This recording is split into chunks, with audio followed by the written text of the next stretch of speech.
ಇನ್ನು ಇದೆಲ್ಲದರ ನಡುವೆ ಇವತ್ತು ಪರಮೇಶ್ವರ್ ಅವರನ್ನ ಡಿ.ಸಿ.ಎಂ ಡಿ.ಕೆ ಶಿವಕುಮಾರ್ ಕೂಡ ಭೇಟಿಯಾದರು. ರಾಜಕೀಯ ಸನ್ನಿವೇಶ, ರಾಜಕೀಯ ಪರಿಸ್ಥಿತಿಯನ್ನು ನೋಡ್ತಾ ಇದ್ದಾರೆ. ಸಹಜವಾಗಿ ಈಗಾಗಲೇ ಒಂದು ಕಡೆಗೆ ಸಿ.ಎಂ ರೇಸ್ ಆರಂಭವಾಗಿದೆ ಅಂತ ಪೊಲಿಟಿಕಲ್ ಪಂಡಿತರು ಸಾಕಷ್ಟು ದೊಡ್ಡ ವಿಶ್ಲೇಷಣೆಯನ್ನು ಮಾಡ್ತಾ ಇದ್ದಾರೆ. ಇದೇ ಸಂದರ್ಭದಲ್ಲಿ ಪರಮೇಶ್ವರ್ ಮತ್ತು ಡಿ.ಸಿ.ಎಂ ಡಿ.ಕೆ ಶಿವಕುಮಾರ್ ಅವರ ಭೇಟಿ ಕೂಡ ಹೊಸ ಕುತೂಹಲವನ್ನು ಹುಟ್ಟಿಹಾಕಿದೆ. ಹಾಗಾದರೆ ಈ ಭೇಟಿಯ ಮಹತ್ವವೇನು, ಜೊತೆಗೆ ಕಾಂಗ್ರೆಸ್ ಮನೆ ಒಳಗಡೆ ಏನಾಗ್ತಾ ಇದೆ ನೋಡೋಣ ಬನ್ನಿ. ನಾನು ರಾಜ್ಯಕ್ಕೆ ಸೇವೆ ಮಾಡಬೇಕು ಅಂತ ಹೇಳಿ ಒಂದು ದೊಡ್ಡ ಪ್ರಯತ್ನ, ಹೋರಾಟ ನಡೀತಾ ಇದೆ. ಹೊಟ್ಟೆ ಕಿಚ್ಚಿರೋರು, ಇವ್ರು ನಾಯಕತ್ವ ಹೋಗ್ಬೇಕು ಅನ್ನೋರು ಯಾರ್ಯಾರು ಆಸೆಗಣ್ಣಿನಿಂದ ನೋಡ್ತಾ ಇದ್ದಾರೆ ಅವ್ರಿಗೆ ಸಿದ್ದರಾಮಯ್ಯ ಪ್ರಡಂಬುತವಾಗಿ ಕೂತ್ಬಿಟ್ಟಿದ್ದಾರೆ. ಅದೇನು ನಾವು ಭೇಟಿ ಆಗೋದೇನು ಹೊಸ್ದಾಗ ಅಧಿಕಾರಿ ಆಗ್ಬೇಕು, ನಮ್ಗೆ ಯಾವ ಅಧಿಕಾರನೂ ಬೇಡ.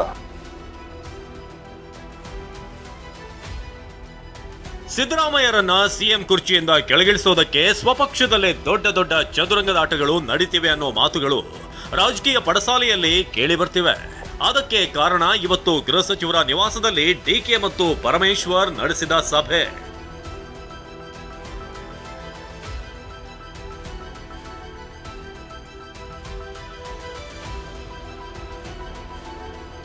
ಇವತ್ತಿನ ಸಭೆ ಬಗ್ಗೆ ಹೇಳ್ತೀವಿ. ಅದಕ್ಕೂ ಮುನ್ನ ಸಿಎಂ ಆಪ್ತ ಸಚಿವ ಎಚ್ ಸಿ ಮಹದೇವಪ್ಪ ಕಳೆದ 3 ದಿನಗಳಿಂದ ಸ್ವಪಕ್ಷದವರು ಹಾಗೂ ವಿಪಕ್ಷದವರ ವಿರುದ್ಧ ಗರಂ ಆಗಿದ್ದಾರೆ. ಹೇಳಿಕೆಯನ್ನ ಒಮ್ಮೆ ಕೇಳಿಸ್ಕೊಂಡ್ಬಿಡಿ. ಹೊಟ್ಟೆ ಕಿಚ್ಚಿರೋರು, ಇವ್ರು ನಾಯಕತ್ವ ಹೋಗ್ಬೇಕು ಅನ್ನೋರು ಏನಾದ್ರು ಮಾಡಿ ನಿಲ್ಲಿಸ್ಬಿಟ್ರೆ ನಾವು ಕೂತ್ಕೋಬೇಕು ಅನ್ನೋರು ಏನ್ ಹೇಳಿದ್ರು. Siddaramaiah remain as an honest politician. ಬೇಗ ಓಡೋಗಿ ಅಧಿಕಾರ ಹಿಡ್ಕೋಬೇಕು. ಸಿದ್ದರಾಮಯ್ಯ ಹೋದ್ರೆ ಕುರ್ಚಿ ಸಿಕ್ಕೋದು. ಯಾರ್ಯಾರು ಆಸೆಗಣ್ಣಿನಿಂದ ನೋಡ್ತಾ ಇದ್ದಾರೆ ಅವ್ರಿಗೆ ಸಿದ್ದರಾಮಯ್ಯ ಪ್ರಡಂಬುತವಾಗಿ ಕೂತ್ಬಿಟ್ಟಿದ್ದಾರೆ. ಈ ಎಲ್ಲ ಬೆಳವಣಿಗೆಗಳ ಮಧ್ಯೆ ಇಂದು ಗೃಹ ಸಚಿವ ಡಾಕ್ಟರ್ ಜಿ ಪರಮೇಶ್ವರ್ ನಿವಾಸಕ್ಕೆ ಆಗಮಿಸಿದ್ದ ಡಿ.ಸಿ.ಎಂ ಡಿಕೆ ಮಾತುಕತೆ ನಡೆಸಿದ್ದಾರೆ. ಎತ್ತಿನಹೊಳೆ ಯೋಜನೆ ನೆಪದಲ್ಲಿ ಸಿಎಂ ಪ್ರಕರಣದ ಬಗ್ಗೆ ಚರ್ಚಿಸಿದ್ದಾರೆ ಎನ್ನಲಾಗಿದೆ. ಉಭಯ ನಾಯಕರ ಭೇಟಿ ರಾಜ್ಯ ರಾಜಕೀಯದಲ್ಲಿ ತೀವ್ರ ಕುತೂಹಲ ಮೂಡಿಸಿದೆ. ಆದ್ರೆ ಭೇಟಿಗೆ ಹೊಸ ಅರ್ಥ ಕಲ್ಪಿಸಬೇಕಿಲ್ಲ ಎಂದಿರುವ ಉಭಯ ನಾಯಕರು ಭೇಟಿಯ ಗುಟ್ಟನ್ನ ಬಿಟ್ಟುಕೊಟ್ಟಿಲ್ಲ. ನೀರು ಬರಬೇಕು ಅಂತ ಹೇಳಿ ನಾನು ಹೇಳಿದೆ. ಅದಕ್ಕೆ ನಾನು ಬರ್ತೀನಿ ಮಾತಾಡೋಣ ಅಂದರು, ಬಂದಿಂದೆ. ಅದೇನು ನಾವು ಭೇಟಿ ಆಗೋದೇನು ಹೊಸ್ದಾಗ್ತೀವಿ. ಶಿವಕುಮಾರ್ ಅವರು ನಮ್ಮ ಅಧ್ಯಕ್ಷರಿದ್ದಾರೆ ಮತ್ತು ನಮ್ಮ ಡಿ.ಸಿ.ಎಂ ಇದ್ದಾರೆ. ನಾವು ಮಾತಾಡ್ಕೊಳ್ಳೋದೇ ಇನ್ಯಾರು ಮಾತಾಡ್ಕೋಬೇಕು? ಇಬ್ರೇನು 136 ಜನ ಒಟ್ಟಿಗಿದ್ದೀವಿ. ಅಧಿಕಾರಿ ಆಗ್ಬೇಕು, ನಮ್ಗೆ ಯಾವ ಅಧಿಕಾರನೂ ಬೇಡ. ಯಾವ ಅಧಿಕಾರದ ಇದು ಇಲ್ಲ, ಏನು ಇಲ್ಲ. 136 ಜನ ಒಗ್ಗಟ್ಟಾಗಿದ್ದೀವಿ, ಆಯ್ತಾ. ಒಬ್ಬ ನಾಯಕ ಅಂತ ಅಂದಮೇಲೆ ನಾಯಕನಿಗೆ ಯಾವ ಅಧಿಕಾರಿನೂ ಬೇಕಾಗಿಲ್ಲ. ಅಲ್ಟಿಮೇಟ್ಲಿ ನಾವು ಆಲೋಚನೆ ಮಾಡ್ತೀವಿ, ಚರ್ಚೆ ಮಾಡ್ತೀವಿ, ಅಭಿಪ್ರಾಯ ಕೇಳ್ತೀವಿ. ಒಬ್ಬ ಮಾತಾಡೋನು ಒಬ್ಬನೇ, ಡಿಸಿಷನ್ ಕೊಡೋನು ಒಬ್ಬನೇ. ಇಷ್ಟೇ ಅಲ್ಲದೆ ನಿನ್ನೆ ದಾವಣಗೆರೆಯಲ್ಲಿ ಮಾತನಾಡಿದ್ದ ಬಿಜೆಪಿ ಶಾಸಕ ಯತ್ನಾಳ್ ಕಾಂಗ್ರೆಸ್ನಲ್ಲಿ ಸಿಎಂ ಆಗಲು 1,000 ಕೋಟಿ ರೆಡಿ ಮಾಡಿಕೊಂಡು ಕಾಯ್ತಿದ್ದಾರೆ ಅಂತ ಹೇಳಿದ್ರು. ಇದಕ್ಕೆ ಪ್ರತಿಕ್ರಿಯೆ ನೀಡಿರುವ ವಿಪಕ್ಷ ನಾಯಕ ಆರ್ ಅಶೋಕ್ ಅದನ್ನ ಡಿಕೆಶಿ ಅವರಿಗೆ ಹೇಳಿರಬೇಕು ಅಂತ ದಾಳ ಉರುಳಿಸಿದ್ದಾರೆ. ನೋಡ್ರಿ, ಯಾರ್ಯಾರು 8 ಮಂದಿ ಮುಖ್ಯಮಂತ್ರಿ ಅಭ್ಯರ್ಥಿ ಇದ್ದಾರೆ ಕರ್ನಾಟಕದಾಗ. ಅವರೆಲ್ಲರೂ ನಾನು ಮುಖ್ಯಮಂತ್ರಿ ಆಗಬೇಕು, ನೀನು ಮುಖ್ಯಮಂತ್ರಿ, ಎಲ್ಲರೂ ಯಾರ್ಯಾರು ಎಲ್ಲ ಆರ್ಥಿಕವಾಗಿ ಗಟ್ಟಿದ್ದವ್ರೆ ಅದ. ನಾ MLA ಖರೀದಿ ಮಾಡ್ತೀನಿ, ನಾ MLA ಖರೀದಿ ಮಾಡ್ತೀನಿ ಅಂತ. ಆದ್ರೆ ಪಾಪ ಸಿದ್ದರಾಮಯ್ಯ ಯಾರು ಬ್ಯಾನ್ ಹತ್ತಲ್ಲ. ಅವ್ರು ಹಿಂದಿದ್ದವರು ಅವರು CM ಹತ್ತಾರೆ. ಮುಂದೆ ಇಲ್ಲಿ ನಡೆದಿದ್ದೆ ಅದೇ ವ್ಯವಹಾರ, ಕುದುರೆ ವ್ಯಾಪಾರನೇ ಏನು ಪ್ರಾರಂಭ ಆಗೈತೆ ಕಾಂಗ್ರೆಸ್ನಲ್ಲಿ. ಅವರು ಹೇಳಿದಾರಲ್ಲ ಹಿಂದೆ ಏನೋ 106 ಕೋಟಿ ಕೊಟ್ಟು ಅಂತ. ನಾನು ಕೇಂದ್ರದ ಕಾಂಗ್ರೆಸ್ ನಾಯಕರ ಬಗ್ಗೆ ಹೇಳಿದ್ದು ಅಂತ ಯತ್ನಾಳ್ ಅವರೇ ಸ್ಪಷ್ಟ ಮಾಡಿದ್ದಾರೆ.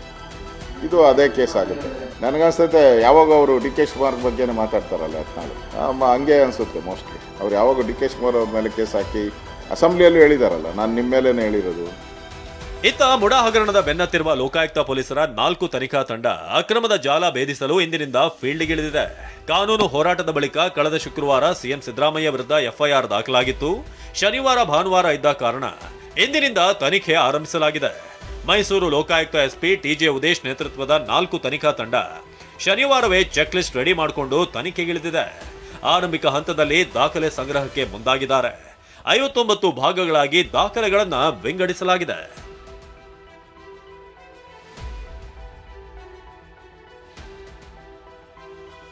ಕೆಸರೆ ಗ್ರಾಮದ ಸರ್ವೆ ನಂಬರ್ 464ರಲ್ಲಿರುವಂತಹ 3 ಎಕರೆ 16 ಗುಂಟೆ ಜಮೀನಿನ ಮೂಲ ದಾಖಲೆ ಸಂಗ್ರಹದಲ್ಲಿ ಅಧಿಕಾರಿಗಳು ತೊಡಗಿದ್ದಾರೆ. 1935ರಿಂದ ಹಿಡಿದು 2021ರವರೆಗೆ ಸಿಎಂ ಪತ್ನಿ ಪಾರ್ವತಿ ಅವರಿಗೆ ಬದಲಿ ನಿವೇಶನ ಹಂಚಿಕೆ ಆಗಿರೋವರೆಗೂ ಡಾಕ್ಯುಮೆಂಟ್ಸ್ಗಳನ್ನ ಕಲೆ ಹಾಕಲಾಗ್ತಿದೆ.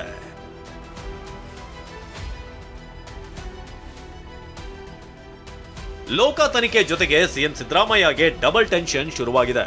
ಒಂದ್ ಕಡೆ ಸಿಬಿಐ ತನಿಖೆಗೆ ಕೋರಿ ದೂರುದಾರ ಸ್ನೇಹಮಯಿ ಕೃಷ್ಣ ಹೈಕೋರ್ಟ್ ಮೊರೆ ಹೋಗಿದ್ದಾರೆ. ಲೋಕಾಯುಕ್ತ ರಾಜ್ಯ ಸರ್ಕಾರದ ಅಧೀನದಲ್ಲಿ ನಡೆಯುವ ಸಂಸ್ಥೆ ಆಗಿದೆ. ಹೀಗಾಗಿ ಪಾರದರ್ಶಕ ತನಿಖೆ ಆಗ್ಬೇಕು ಅಂದ್ರೆ ಸಿಬಿಐಗೆ ಕೊಡಿ ಅಂತ ಮನವಿ ಮಾಡಿದ್ದಾರೆ. ಮತ್ತೊಂದ್ ಕಡೆ ಇಡಿ ಅಧಿಕಾರಿಗಳಿಗೂ ಇಮೇಲ್ ಮೂಲಕ ದೂರು ನೀಡಿದ್ದಾರೆ.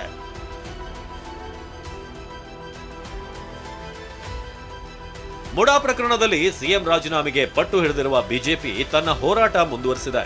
ಮುಡಾ ಪ್ರಕರಣ ಸಿಎಂಗೆ ಕುತ್ತು ತರುತ್ತೆ ಅಂತ ಗೊತ್ತಿತ್ತು. ಹೀಗಾಗಿ ಸಿಎಂ ರಾಜೀನಾಮೆ ಕೊಡುವ ಅನಿವಾರ್ಯತೆ ಬಂದಿದೆ ಅಂತ ಬಿವೈ ವಿಜಯೇಂದ್ರ ಹೇಳಿದ್ದಾರೆ.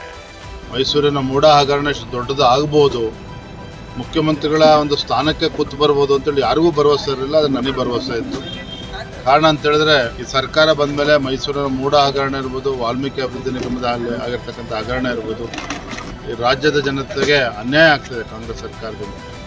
ನನಗಂತೂ ಸ್ಪಷ್ಟವಾಗಿ ಗೋಚರ ಆಗ್ತಾ ಇದೆ. ರಾಜ್ಯದ ಮುಖ್ಯಮಂತ್ರಿಗಳು ಗೌರವಾನ್ವಿತ ಸಿದ್ದರಾಮಯ್ಯನವರು ತಮ್ಮ ಸ್ಥಾನಕ್ಕೆ, ಮುಖ್ಯಮಂತ್ರಿ ಸ್ಥಾನಕ್ಕೆ ರಾಜೀನಾಮೆ ಕೊಡಲೇಬೇಕಾದಂಥ ಅನಿವಾರ್ಯತೆ ಈಗಾಗಲೇ ಬಂದಾಗಿದೆ. ದಿನಗಳನ್ನು ಎಣಿಸ್ತಾ ಇದ್ದಾರೆ ಅಷ್ಟೇ. ಯಾವ ಸಂದರ್ಭದಲ್ಲೂ ರಾಜೀನಾಮೆ ಕೊಡ. ಮುಡಾ ಕೇಸ್ನ ತನಿಖೆ ಆರಂಭವಷ್ಟೇ ಆಗಿದೆ. ತನಿಖೆ ಸಾಗುತ್ತಾ ಯಾರ್ಯಾರ ಬುಡಕ್ಕೆ ಬರುತ್ತೆ, ತನಿಖೆ ಯಾವ ದಿಕ್ಕಿನಲ್ಲಿ ಹೋಗುತ್ತೆ, ಸಿಬಿಐ ಇಡಿ ಎಂಟ್ರಿ ಆಗುತ್ತಾ ಅನ್ನೋದು ಕುತೂಹಲ ಮೂಡಿಸಿದೆ. ಅನಿಲ್, TV9 ಬೆಂಗಳೂರು.